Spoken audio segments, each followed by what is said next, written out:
So, what would you tell? Because I do think it's one of those situations where if you know you're attractive, you can take risks. Mm-hmm. Yeah, that's true. And that's if true. you don't, if let's say you don't know you're attractive or you're not attractive, you're limited on what you can do in that situation. That's so true. what would you be able to tell? Like for example, confident guys don't really need help. No, because they can approach. And I don't know if I told you this before. I read this somewhere.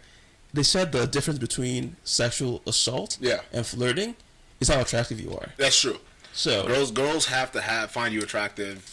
Like and part of it, you actually made a good point, because part of my thing is, and I think to myself, because when I talk to women, like I don't think I have game, but then like it's just like you're talking to them, because I say some of the most ridiculous shit and they eat it the up. bar is lower. So, exactly, the bar is lower if you're attractive. Exactly, and so it's that's for women. Exactly, so that's why it's one of those things that doing the best you can. You can't change the way your face is, but you can't change the way your body looks. You can't change the way you move, you walk, the way you how you move throughout life. If you're walking around with your head down, well, I mean that body language, there it is, helps display. So you were asking that question of, for a guy that doesn't have all that and he's in a club and all that. And this is the 80% of guys, by the way. This is the 80% of guys. Right. So for the 80% of guys, this is what you have to do. You actually have to kind of fail. The one thing is, I agree that most guys aren't approaching women, but I also think that most guys should start doing that, because what you don't understand is most women are going to say no to you. I've said no. I've gotten no said to me multiple times, right? And you got to understand, it's just like sales. It's a numbers game. This was before the whole world went to ass, to be honest. Because there's one thing, let's say back then, they can say no and that's it. Right? But here, they can say no and slap you. They can say no and put a charge on you. They can say no and accuse you, take you to court, and sue you. So you see, like, it's not just saying no anymore. That's not the risk people are taking right now. So the best way to do that is choosing signals. You have to look for choosing signals, because that's especially in this day and age.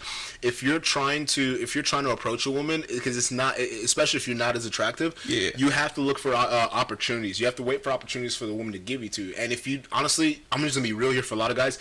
If a girl doesn't give you those opportunities, she's gonna look at you as a creep if you approach her, hands down. I mean, that's just a harsh reality. Women are a lot harsher. You know what? Actually, even thinking about this, just thinking about this one chick I was dealing with, like, they are harsh.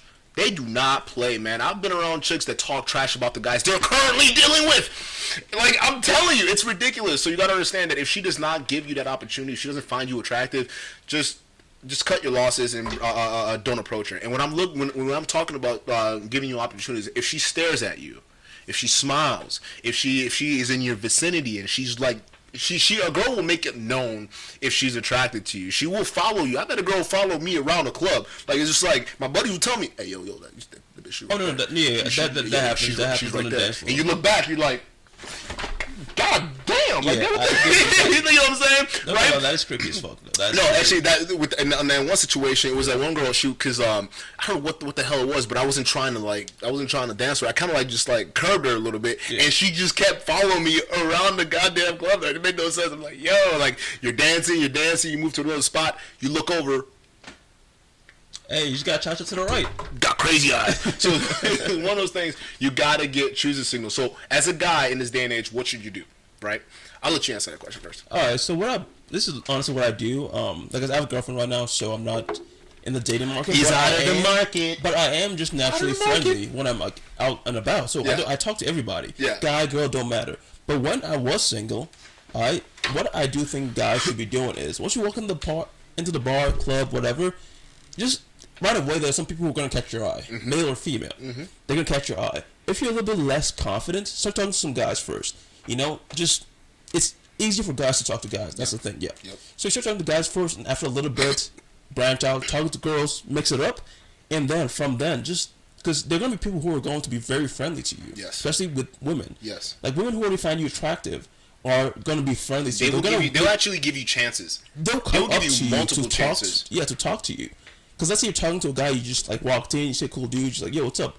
And then they're going to see that, because they're going to see you talking to all these different people, and they want to be part of the, the crowd. So they're going to come up to you, or at least come close enough to you, and when they're in your vicinity, just say, hey, how's your night going? Yeah. And then strike up a conversation. Keep in mind, this is a completely platonic conversation in the beginning. You have to keep it platonic. Exactly. So there's no chance of no one taking this the wrong way.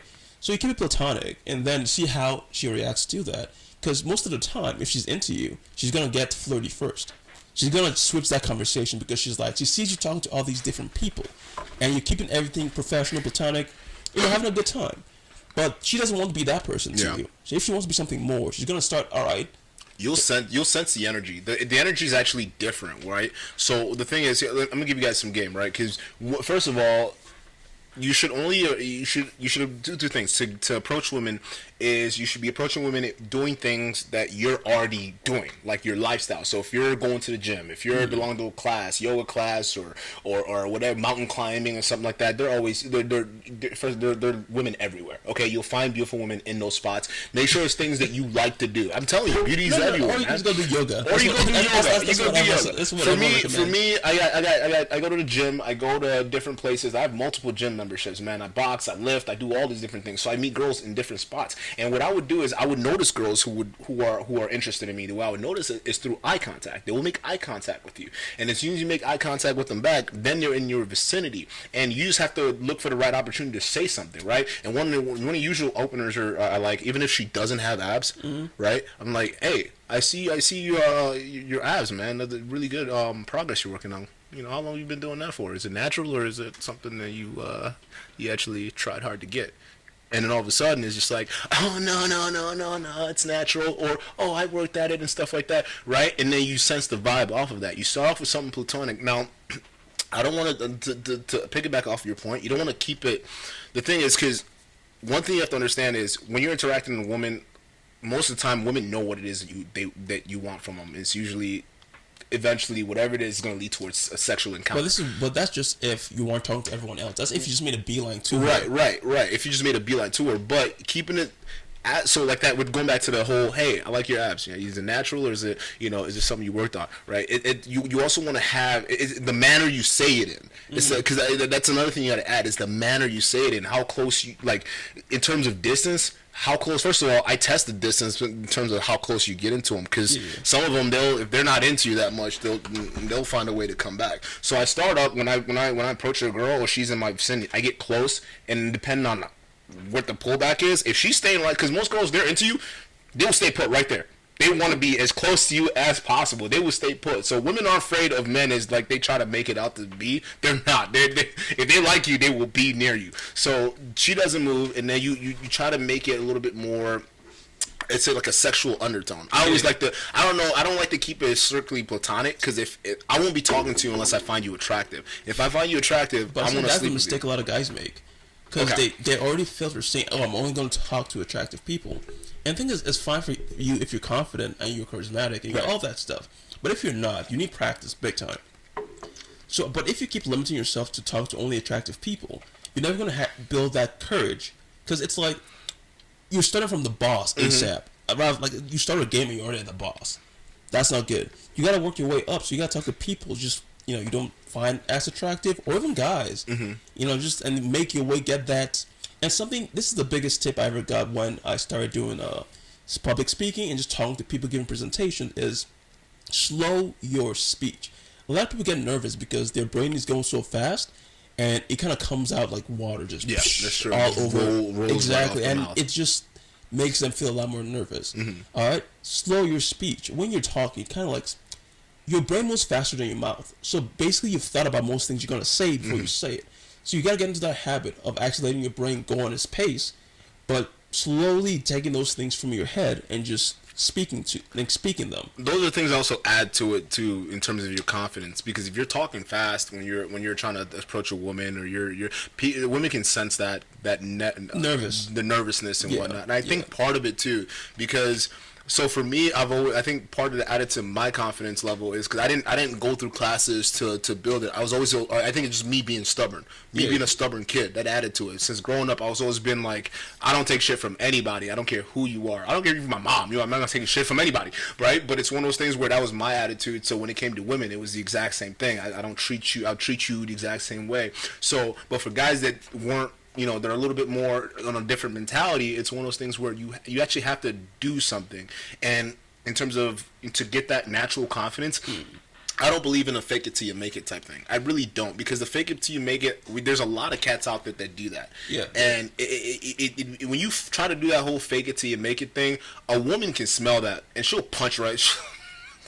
She'll sniff that out real quick. Do you know why that is? I don't know why that is, but I know they will. I know for a fact they're good at it. Yeah, because what you're doing is, okay, you're faking it till you make it. Yeah. Who decides when you make it?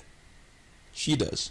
You see? That's the true. thing. She decides when you make it. That's true. So because it's a confidence that's solely dependent on your reaction from her, and this is something that I feel you can read about in psychology.